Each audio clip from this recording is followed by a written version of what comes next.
Halo semuanya, selamat datang di sesi bedah materi kita. Hari ini kita bakal ngebongkar habis-habisan sesuatu yang lagi rame banget diomongin di mana-mana. Mitos kesuksesan semalam dari kecerdasan buatan atau AI. Pegangan yang kenceng ya, karena sejarah asli di balik teknologi ini tuh jauh lebih mind-blowing dari yang mungkin kalian kira. Maksudnya gini, kita semua udah pada kenal kan sama yang namanya ChatGPT, Cloud, Gemini. Buat sebagian besar dari kita, pakai alat bantu super canggih ini tuh rasanya beneran kayak lagi ngelihat sulap. Seolah-olah mereka baru aja turun dari langit dan tiba-tiba aja udah nongkrong mulus di HP atau laptop kita dalam beberapa tahun terakhir ini. Oke, mari kita bahas lebih dalam. Karena jujur aja, pertanyaan sesungguhnya tuh ada di sini nih. Apa iya teknologi secanggih ini benar-benar baru muncul ajaib semalam suntuk? Atau jangan-jangan mereka udah ngumpet di belakang layar sejak lama banget? Biar kita bisa mencahin mitos kesuksesan semalam ini, kita harus sadar satu fakta gila ini. Perjalanan panjang AI ternyata udah dimulai jauh-jauh sebelum kalian, atau bahkan sebelum orang tua kalian lahir. Masuk ke bagian 1, benih pemikiran Alan Turing. Nah, coba kita putar waktu jauh ke belakang, ke tahun 1950, ke babak paling pertama dari teknologi super ini. Semuanya berakar dari isi kepala seorang matematikawan jenius asal Inggris, Alan Turing. Di tahun itu, dia nulis sebuah makalah super bersejarah. Dan di situ, dia nanya satu pertanyaan yang kelihatannya simpel banget, tapi dampaknya luar biasa. Bisakah mesin berpikir? Ini bukan cuma sekedar pertanyaan filsafat biasa loh. Ini tuh fondasi beneran, jangkar utama yang akhirnya nahan seluruh ambisi pencarian kecerdasan buatan selama puluhan tahun ke depannya. Nah, dari pertanyaan tajam itulah lahir konsep yang sekarang kita kenal sebagai Turing Test. Konsepnya gini, kalau ada mesin yang bisa diajak ngobrol, dan saking naturalnya sampai kita nggak bisa ngebedain lagi nih, lagi ngomong sama sesama manusia atau sama mesin kalkulator raksasa, berarti mesin itu udah bisa dibilang cerdas. Bayangin, waktu itu belum ada tuh yang namanya robot atau komputer canggih. Ini murni cuma coretan ide brilian di atas kertas. Tapi ide inilah yang nanam benih buat masa depan peradaban kita. Lanjut ke bagian 2, kelahiran resmi kecerdasan buatan. Ide dari Turing tadi akhirnya beneran mulai hidup sekitar 6 tahun kemudian, tepatnya di sebuah musim panas di kampus Dartmouth, Amerika Serikat, tahun 1956.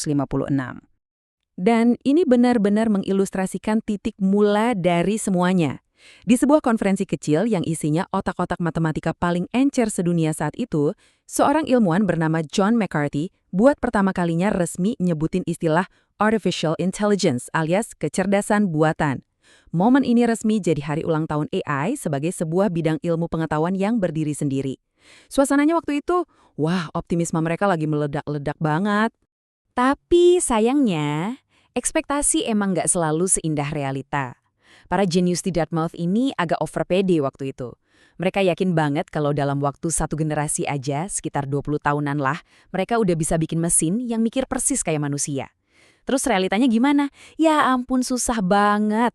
Kecerdasan manusia itu ternyata teka-teki alam semesta yang super rumit. Nggak segampang itu buat ditiru. Yang akhirnya bawa kita langsung ke bagian 3, roller coaster musim dingin AI. Ibaratnya nih, abis senang-senang di awal, realita mukul keras. Dekade-dekade berikutnya itu bukan jalan tol mulus menuju masa depan, melainkan perjalanan roller coaster yang beneran bikin mual dan brutal abis. Awalnya di tahun 60-an sampai 70-an sempat ada hype nih pas MIT bikin chatbot namanya Eliza. Dia bisa ngebeo kata-kata kita, seolah-olah dia paham banget. Tak padahal itu cuma trik ilusi aja, bukan karena dia beneran ngerti.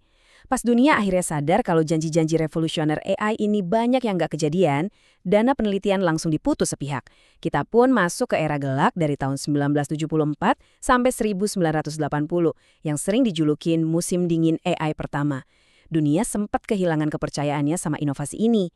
Terus masuk tahun 80-an, harapan sempat anget lagi lewat teknologi yang namanya sistem pakar, di mana logika manusia diketik manual ke komputer, duit investasi dari korporat mulai ngalir deras lagi dong. Tapi sayangnya, sejarah dengan kejamnya terulang. Komputer zaman itu kapasitasnya masih terlalu lemah, dan lagi-lagi ekspektasi ngelampauin kenyataan. Dari akhir 80-an sampai 90-an, mimpi besar itu hancur berantakan dan nyeret kita balik masuk ke musim dingin AI kedua. Anggaran benar-benar kering kerontang. Tapi untungnya, es itu akhirnya mencair juga. Bagian 4, revolusi data machine learning. Setelah ngelewatin 2 fase dingin yang ngebekuin kemajuan, titik baliknya akhirnya datang.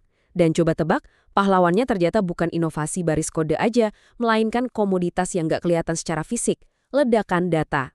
Mulai dari sini, perkembangannya benar-benar eksponensial, meroket tajam. Tahun 97, superkomputer Deep Blue bikin kaget sejagat raya karena berhasil ngalahin juara dunia catur Garry Kasparov. Tahun 2006, muncul terobosan besar Deep Learning. Terus tahun 2012, AI mendominasi kompetisi pengenalan gambar. Dan puncaknya di 2016, AlphaGo dari Google berhasil ngalahin juara dunia main Go. Ini game kuno super kompleks yang kemungkinan langkahnya aja lebih banyak dari jumlah atom di alam semesta. Gila banget kan? Kecepatan gila ini akhirnya bawa kita ke bagian 5, era baru AI generatif. Momentum luar biasa dari machine learning. Tadi itu ibarat kendaraan yang ngebawa AI keluar dari pintu laboratorium rahasia para ilmuwan, mendarat lurus dan nyampai di tangan kalian, di tangan saya, dan seluruh umat manusia. Nah, apa yang bikin slide ini benar-benar menarik adalah ada satu momen spesifik yang secara harfiah ngubah segalanya. November tahun 2022. Ini adalah titik ledaknya pas OpenAI akhirnya ngerilis ChatGPT buat publik secara gratis. Tiba-tiba aja, semua kecanggihan superkomputer ini bisa diakses siapapun cuma lewat layar laptop. Dunia emang bener-bener nggak sama lagi sejak peluncuran ini. Coba tebak, butuh waktu berapa lama buat mereka tembus 1 juta pengguna? Cuma 5 hari. Ya, kalian nggak salah dengar, 5 hari doang. Tingkat adopsi ini bener-bener nggak masuk akal cepetnya. Dan kalau itu belum cukup bikin kalian melongo, angka ini meledak jadi 100 juta pengguna cuma dalam waktu 2 bulan. 100 juta! Ini bukan cuma rekor buat AI, tapi ini adalah pertumbuhan tercepat sepanjang sejarah industri teknologi. Ledakan ini murni karena produknya emang dibuat dengan sangat bagus, dan umat manusia tiba-tiba sadar sebesar apa kekuatan dari alat ini. Jelas aja, ledakan ini langsung memicu perlombaan senjata teknologi terbesar di abad ke-21. Raksasa teknologi lain otomatis gak mau diem aja dong. Google langsung ngegas ngebalas dengan Gemini. Anthropic ngeluarin Claude, Meta dengan LLMA, dan puluhan perusahaan lain ikut terjun ke arena. Mimpi liarnya Alan Turing di tahun 1950 sekarang benar-benar jadi medan pertempuran triliunan dolar demi ngasih alat terbaik langsung ke saku kita. Jadi gini, besok-besok kalau kalian lagi santai minta AI ngerangkumin dokumen panjang, nulisin email penting, atau ngedesain gambar yang estetik, ingat ya, kemudahan instan yang kalian rasain itu adalah manifestasi beneran dari perjuangan berdarah-darah lebih dari 70 tahun. Ini hasil dari bertahan ngelewatin 2 musim dingin kegagalan, keringat dari ribuan ilmuwan, dan miliaran dolar yang udah dipertaruhkan. Kemajuan itu emang gak pernah linier, tapi mereka yang nolak buat nyerahlah yang pada akhirnya ngubah sejarah. Sejarah yang berliku-liku ini jadi bukti nyata dan monumen dari ketahanan luar biasa manusia dalam ngejar inovasi. Sekarang, alat paling perkasa dalam peradaban modern kita udah benar-benar ada di ujung jari kalian. Dan percaya deh, ini baru pemanasannya aja. Makanya, sebelum kita udahan, saya mau nantang kalian nih, kapan sih pertama kali kalian benar-benar sadar lagi pakai AI? Dan sekarang, setelah tahu beban sejarah 70 tahun di baliknya, gimana teknologi ini bakal kalian pakai buat ngerancang masa depan kalian sendiri? Pikirin baik-baik ya. Terima kasih banyak udah gabung di sesi bedah materi kita hari ini, dan mari kita siap-siap buat kejutan gila apapun yang bakal datang selanjutnya.